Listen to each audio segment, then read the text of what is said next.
एकदम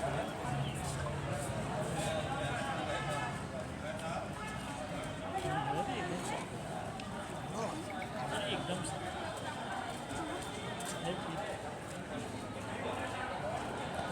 पत्रकार भाई एनसीसी के कैडेट आज एनसीसी कैडेटों का मॉक ड्रिल किया जाना है,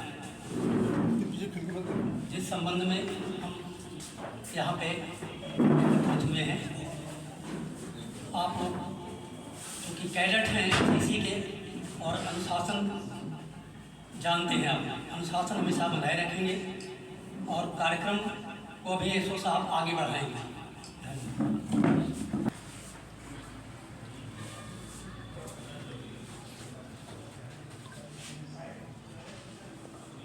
हम आप लोगों के समक्ष उपस्थित हुए, जारी किया गया आदेश जिसमें सभी नागरिकों को कैसे विपरीत परिस्थितियों में, आपात स्थितियों में सुरक्षा उपलब्ध कराई जाए, कैसे उन्हें विपरीत परिस्थितियों में बचने की और दूसरों को बचाने की तरीके बताए जाए।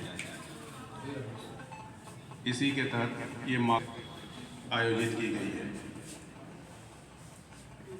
हम अपने कप्तान साहब का प्रतिनिधित्व करते हुए यहाँ आप लोगों के समक्ष उपस्थित हैं।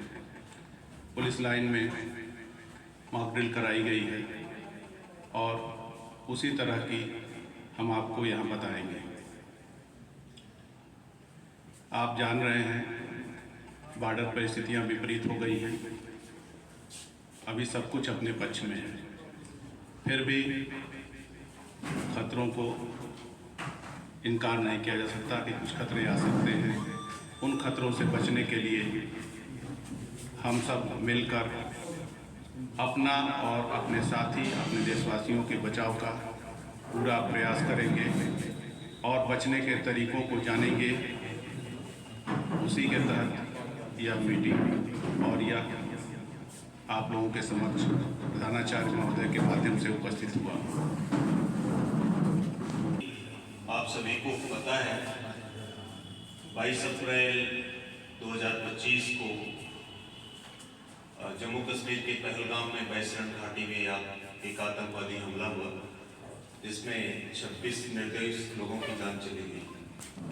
आज रात्रि को मिसाइल अटैक किया हुआ, 9 जगह पर अटैक हुआ है। जैसे कि सूचना आ रही है कि पाकिस्तान में आतंकी ठिकाने 9 नष्ट हुए हैं और साथ ही साथ वहाँ पाकिस्तान के जो रक्षा मंत्रालय ने बताया है कि 26 लोग मारे गए। उसी क्रम में ये भी संभावना है कि पाकिस्तान शायद जवाबी हमला कुछ कर सके या कुछ कर सके, लड़ाई की स्थिति पैदा हो सकती है। तो मॉक ड्रिल का आयोजन किया गया है, जिसमें आपको ये बताया जाएगा कि आप लोग अपने के साथ से सुरक्षित रह सकते हैं। धन्यवाद। दिनांक 7/5/2025 को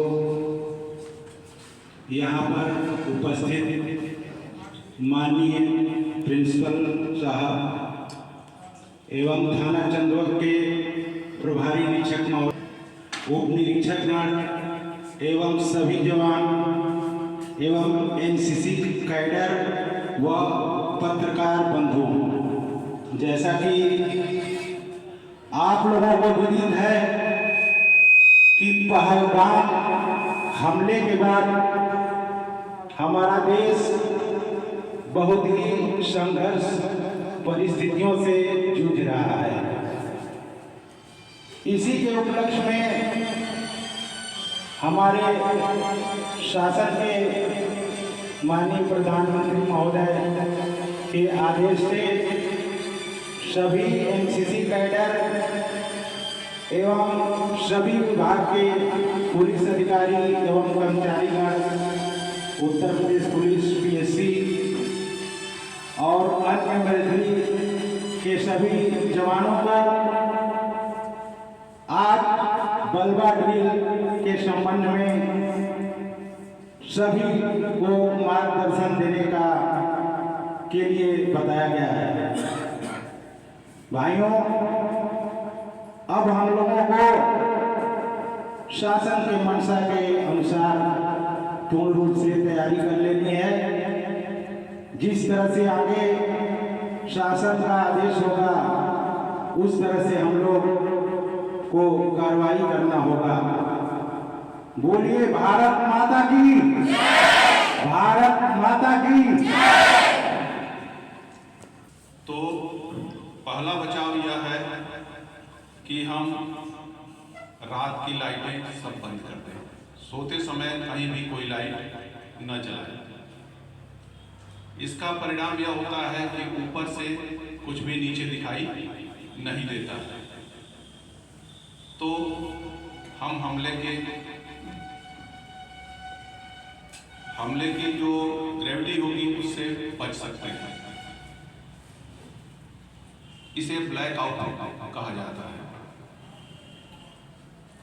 यानी रात्रि में सब कुछ हम अंधेरा करके सो जाएंगे, कोई परेशानी नहीं होगी।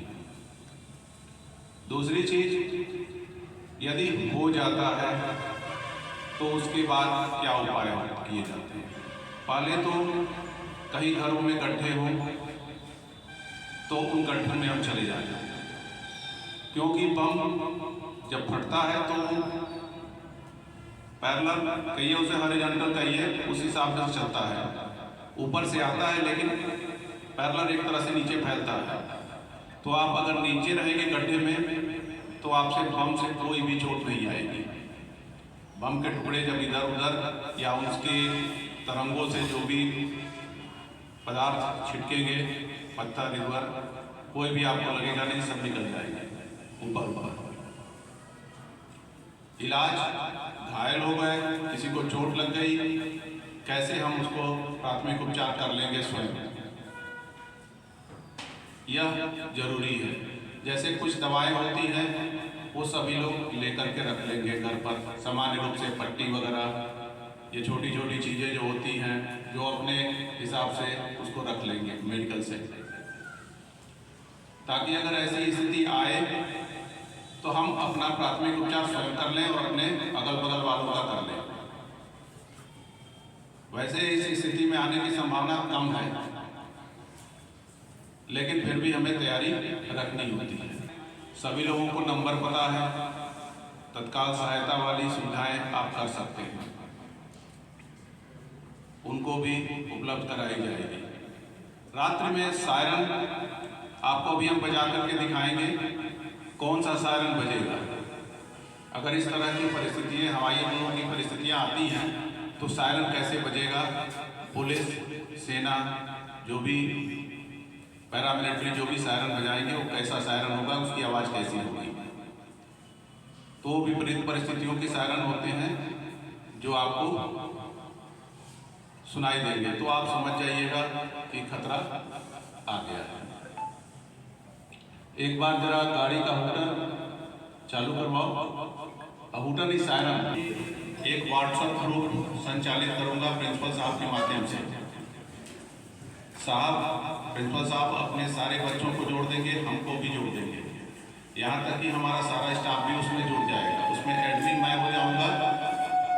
देखिए सायरन बज रही है, फिर आपको बात करता हूँ।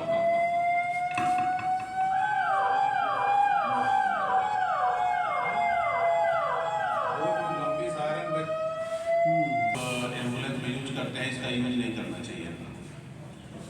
एम्बुलेंस वाले इसको यूज कर देते हैं, लेकिन इसे यूज नहीं करना चाहिए। वो एक विपरीत दिखा करके ही यूज करते हैं, लेकिन ये इमरजेंसी सायरन होता है जो आपात परिस्थिति में बजाया जाता है, ताकि सब कुछ जान जाए कि परिस्थितियाँ विपरीत हो रही हैं, और अफवाहों पर ध्यान नहीं देंगे।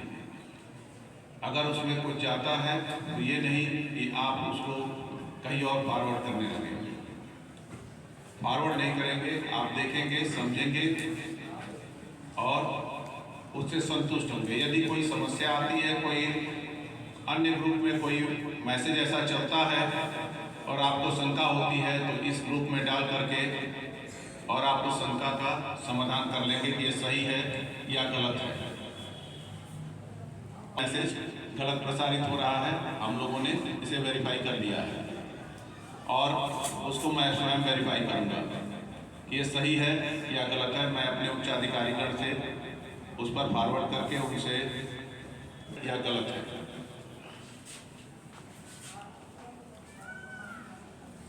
इसी तरह की परिस्थितियाँ हैं और आपको वर्तमान में इन परिस्थितियों से लड़ना पड़ेगा। आपको सुरक्षित हम रखेंगे तो आप दूसरे को सुरक्षित रखेंगे।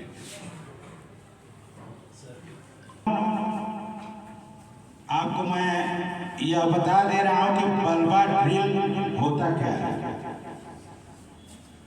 हम लोगों की सिखलाई हुई है, आप लोगों को हो सकता है अभी नहीं बताया गया हो। इसकी परिभाषा यह है, ये बलवा नहीं है। बलवा, ये जो बलवा होता है वो आपसी अंदर में जो लड़ाई झगड़े और होते हैं वो होता है। ये बलवा नहीं है। हमें केवल यही सीखना है कि हम कैसे बचें और कैसे दूसरों को बचाएं। बाकी हमारे प्रधानमंत्री जी इतने सशक्त हैं कि वो यहाँ तक आक्रमण नहीं हो पाएगा। अगर वो यहाँ तक कर लेंगे तो पाकिस्तान बचेगा नहीं। हम इतने सशक्त हैं, वो कुछ भी नहीं है। और सबसे बड़ी बात, हमारे मनोबल के आगे कुछ नहीं है। आतंकवाद का कोई मनोबल नहीं होता, नहीं तो वो सामने से युद्ध करते, छुप करके नहीं करते। अगर पाकिस्तान में इतना दम होता तो वो छुप कर युद्ध नहीं करता, गुरिल्ला की तरह पीछे से आकर के निर्दोष नागरिकों को मार जाना, ये कायरता है। उसके में इतना दम नहीं है। हमारे प्रधानमंत्री जी इतने सशक्त हैं कि उनके आगे किसी की नहीं चलने वाली। तो अपने अपने घरों में अपने पिता के पास, जिनके पास पैसे हों, वो एक फायर एक्सटिंग्विशर की व्यवस्था कर लें। अपने पिताजी से कहना, वो भविष्य में भी काम आता है। भविष्य में भी काम आता है। उसको चलाना वो आकर के सिखा देगा, या हम ही लोग चलाना सिखा देंगे। जिसके पास रहेगा वो बता देगा, हम आकर के उसको चलाना सिखा देंगे, फायर वालों को बुला कर सिखा देंगे। लेकिन हर घर में एक फायर एक्सटिंग्विशर जरूर हो जाए, ताकि छोटी मोटी जो चीज़ें आए उसमें आ जाए, आग लग जाए तो हम उसे बुझा लें। आग ही सबसे ज़्यादा नुकसान करती है। इसमें आग नुकसान करती है। गर्मी का मौसम है, अगर विस्फोट होगा तो आग पकड़ेगी। तो अगर छोटी मोटी चीज़ें हैं तो फट से हम कंबल वगैरह रखेंगे, कंबल से लपेट करके। आप लोग पढ़े लिखे हैं, जानते हैं कि जब ऑक्सीजन नहीं मिलेगा तो आग बुझ जाएगी। बिना ऑक्सीजन के आग नहीं जल सकती। तो अगर हम किसी चीज़ को किसी चीज़ से इस तरह से ढक दें कि वहाँ ऑक्सीजन प्राप्त न हो तो आग बुझ जाएगी। मुझसे सहमत होंगे, सब पढ़े लिखे हैं? क्यों सहमत हो? हमें कपड़ा ले हम तो जो भी कपड़े ले उसको इस तरह से अपने आगे कर लिया जाए। जैसे लिए हो तो आप खड़ा कर दो बैग बेटा। जैसे ये बैग में आग लगी है तो ये देखिए, ये तो यही कपड़ा रहेगा और इसको ऐसे करके पूरा एक हाथ लेफ्ट ले जाएंगे और राइट में मोड़ देंगे। अभी यहाँ आग मैं नहीं जला सकता, लेकिन नहीं तो आप करके दिखाता। तो पूरा नीचे से ऊपर तक ये ढक जाएगा उस कपड़े से, तो आग बुझ जाएगी और सीने पर लपट आपके नहीं आएगी। जब आपके सीने पर लपट नहीं आएगी तो आप झुलसेंगे नहीं। एक बच्चा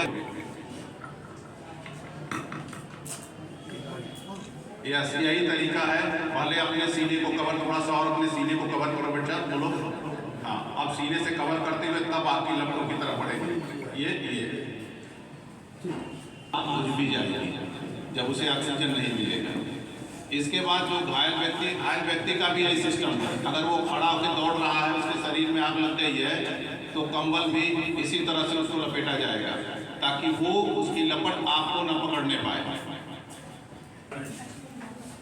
हमारे बीच ठीक है, जो आपको फर्स्ट एड के संबंध में जानकारी देंगे और कैसे घायलों को एम्बुलेंस में हम लोग रखेंगे इसको एक बार हम आपको दिखाएंगे जरूर।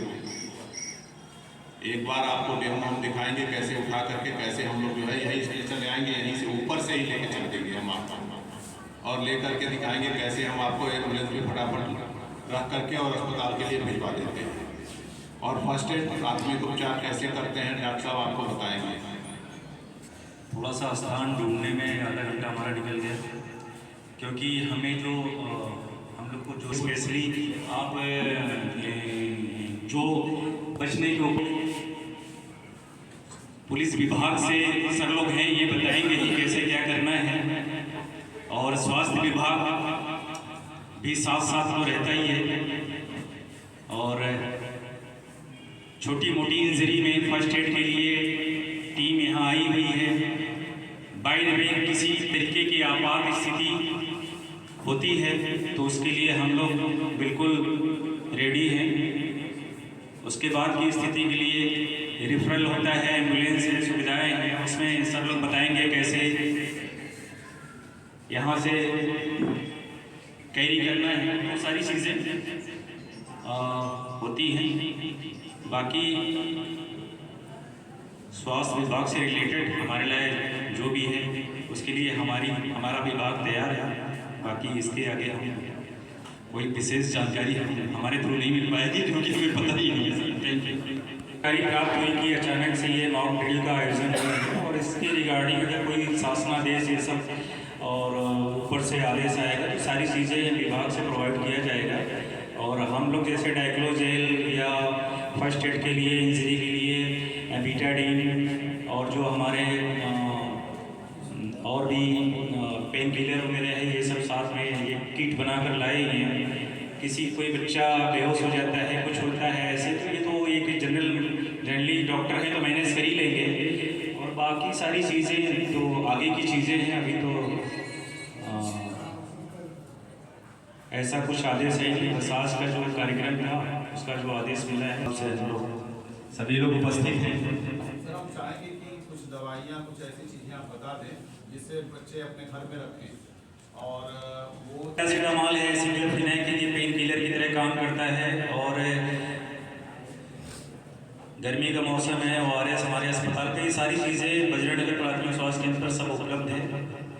बच्चे अक्सर यहाँ से जाते हैं, हमारे पास आते रहते हैं, स्पेशली NCC वाले सारे बच्चे आते हैं फिटनेस क्या सिग्नेचर लेने के लिए।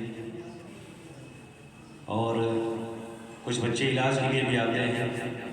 तो नियर बाई हॉस्पिटल बजरंगनगर है, मेरी बारी है। और घर में रखते हैं सर दर्द बुखार की गोली, और इंजेक्शन तो कोई घर में लगाएगा नहीं।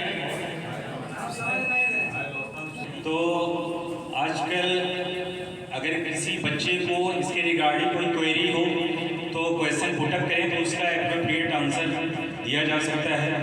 और नहीं तो फर्स्ट एड में भाई कॉटन है, पट्टी है, स्पिरिट है, बीटाडीन है, ये सारी चीज़ उसमें आती है। बैंडेज, बर्नॉल, अगर इंजरी बर्न टाइप है तो बर्नॉल है, अगर वो कट इंजरी है तो उसके लिए बीटाडीन है, सुफ्रामाइसिन ऑइंटमेंट है। और घाव को सर्वप्रथम डिसइंफेक्ट करना चाहिए, उस पर स्प्रीड के थ्रू उसको वॉश करिए कॉटन से, उसके बाद बीटाडीन अप्लाई करिए। तो उससे क्या है कि इन्फेक्शन उस पर्टिकुलर एरिया में स्प्रेड नहीं करेगा। ये पहला चीज़ बच्चों को करना चाहिए। फर्दर मैनेजमेंट है, उसके लिए सारी चीज़ें मैं पहले बता चुका हूँ। और किसी को कुछ हमारे देश में चल रहा है उसके संदर्भ में यशो सर हमारे और डॉक्टर साहब दोनों लोगों ने आप लोगों को काफ़ी कुछ बताया। शायद आप लोग समझ गए होंगे किस उद्देश्य से हम लोग यहाँ आए हैं। आज हम लोग जो यहाँ इकट्ठा हुए हैं उसका मेन उद्देश्य जो है, जो हमारे देश में वर्तमान परिस्थितियाँ हैं, अभी जो पिछले दिनों जैसे विनय सर आपको बताया पहलगाम में आतंकी हमला हुआ, निर्दोष लोग मारे गए, उसके बदले के स्वरूप में हमारी सेना बड़े ही साहस और पराक्रम से पिछली रात 1 बजे के बाद बहुत अच्छी स्ट्राइक की है और उसमें उनके करीब 9 आतंकी ठिकाने बर्बाद कर दिए गए हैं। तो तो जाहिर सी बात है कि दुश्मन भी हमारे लिए कुछ सोच के हो सकता बैठा हो, तो हमें सुरक्षित रहना है, हमें पहले से ही अलर्ट होकर रहना है। उसी के लिए आप लोगों को इकट्ठा किया गया है। आप लोग कुछ हमारे एसएससी के कैडेट हैं, कुछ हमारे कॉलेज के और स्टूडेंट हैं।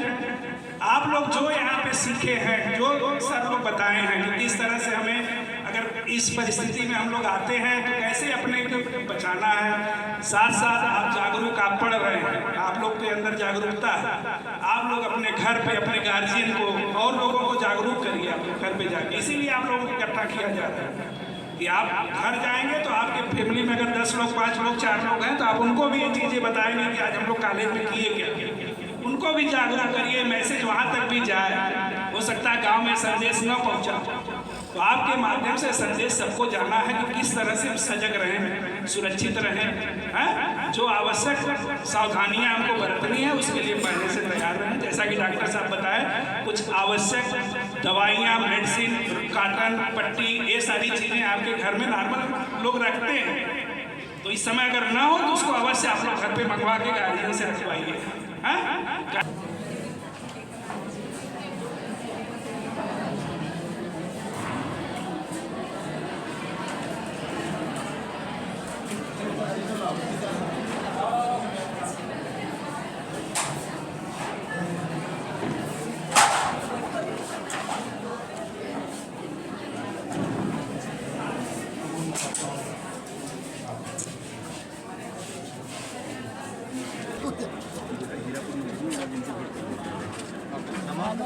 पहल कुछ नहीं